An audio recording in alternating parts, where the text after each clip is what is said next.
Donc le module de cette semaine, c'est terre crue. Ça a commencé il y a quelques années avec sculpture en terre crue pour des grands formats et on a créé un événement sur le site de Sion. Et là, on a rencontré une association à Châtel-sur-Moselle qui nous a demandé un atelier participatif avec tous les apprenants et les élèves du SPIFAC. On a commencé à faire des maisons en terre crue sur le site et également des fours à pain, des bancs en terre crue avec des systèmes différents comme la bauge, le pisé, également le torchis. Il y a Richard et Nourdine qui nous aident à préparer tout le matériel et le terrain, donc pour la terre principalement. Richard est magasinier au SPIFAC, qui fait tous les inventaires et prépare toutes les matières premières. Et puis Nourdine aide au rangement et au nettoyage, surtout par rapport aussi à la crise sanitaire, pour désinfecter tout le matériel. Alors cette semaine, on a prévu toute une installation d'une maison et une réparation-restauration aussi de fissures d'une maison en terre crue qu'on a construite il y a quelques années avec Frédéric Genard, qui est architecte en terre crue. Et elle nous a conseillé cette année de travailler avec Hector et avec Yon. Donc Yon est un intervenant aussi architecte, spécialiste de la terre crue. Il est venu pour travailler sur la formation au SPIFAC par rapport à ce module et expérimenter avec les élèves toutes les terres, les différentes terres et la restauration des enduits. Hector Esteban est venu pour assister Yon lors de ce cours et être formateur également cette semaine sur ce module terre crue. Je m'appelle Yon de la Rica, je suis architecte spécialisé dans la construction en terre.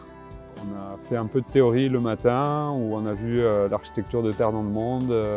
Aussi on a essayé d'expliquer comment on fait pour passer d'un tas de terre à un matériau de construction, comment est-ce que ça tient, pourquoi ça marche en fait. Et après on a fait, pour mieux comprendre ça, aussi des petits exercices pédagogiques plutôt pratiques mais qui complètent le cours théorique. On va construire également des expérimentations pour connaître le processus pour récolter une terre et pour pouvoir l'affiner avec différents sables, pailles, sciures pour l'alléger. C'est vraiment une matière qui, au contraire, nous apporte énormément pour l'écologie et pour aussi tous les bienfaits au niveau de l'humidité dans une maison et du maintien thermique. Je m'appelle Nadine. Je suis venue au SPIFAC pour faire une formation sur 10 mois de plasticien céramiste suite à une semaine d'initiation que j'ai fait au mois de mai.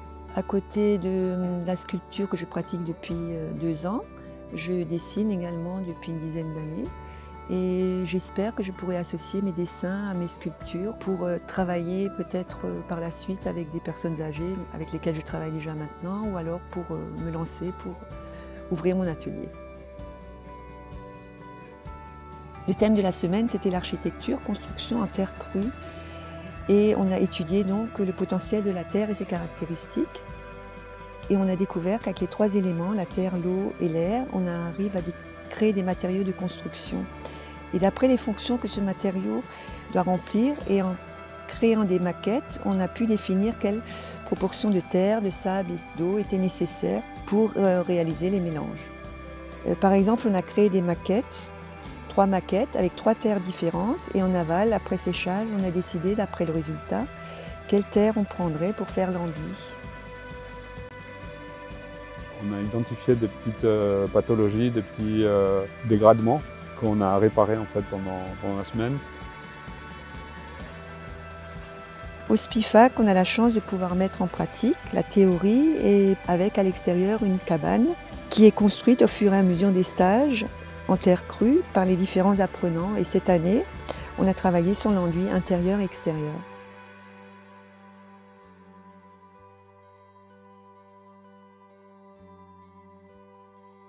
On a donc été chercher beaucoup de terre, de l'argile, de la terre. On va en chercher souvent sur un village qui s'appelle Jean-de-Lincourt. Et puis on a également un partenariat cette année avec Ecobati qui nous a également livré du matériel comme de la terre, des sables différents et des terres différentes. On va faire une toiture végétale avec Carlos. On prépare à nouveau le toit pour qu'il soit plus étanche, qu'il absorbe bien l'humidité et que la maison ait moins de dégradation pour ne pas refaire les enduits chaque année.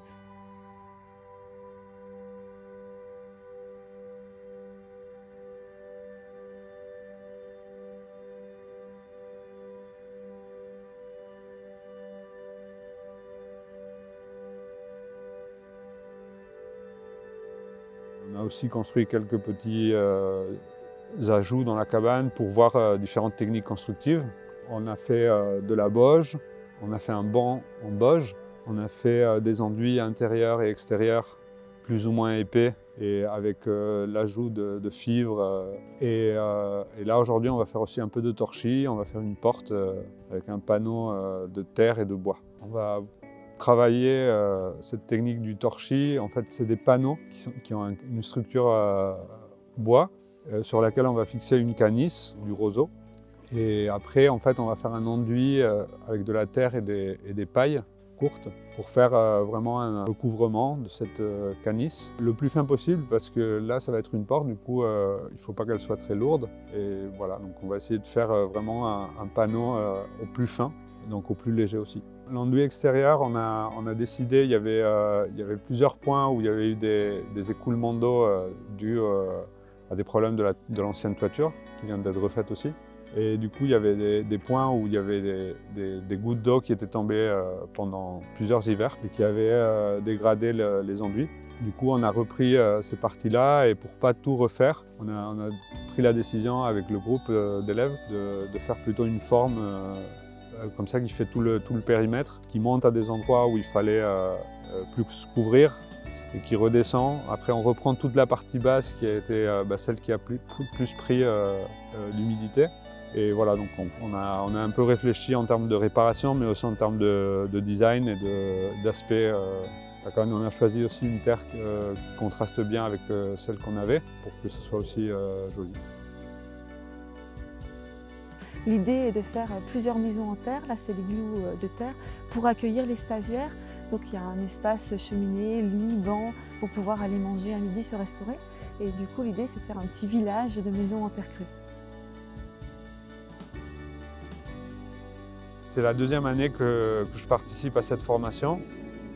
Et en fait, je trouve que c'est très intéressant parce qu'on est avec un groupe qui a une approche déjà à la terre du fait de son activité de céramiste. Il y a plein de choses où on peut apporter un regard un peu différent, mais en même temps se nourrir des expériences des participants. Du coup, c'est très intéressant par rapport à d'autres formations qu'on peut faire. Là, on a un public qui est vraiment sachant et très intéressé aussi, non seulement par la partie pratique, mais aussi je trouve qu'elles sont très intéressées par toute cette partie plus théorique, de comprendre les argiles et la terre. Cette cabane est un peu un pont entre les apprenants, parce que quand on arrive, il y a déjà le travail qui a été fait en amont par tous les apprenants les autres années et les stages sur terre crue. Et nous, on remet un peu notre empreinte là-dedans, et ça laisse de la place aux suivants d'apprendre de ce que nous on a fait, comme on a appris de ce qu'eux avaient fait. Par la suite, à la fin, de voir le résultat quand on revient, c'est valorisant.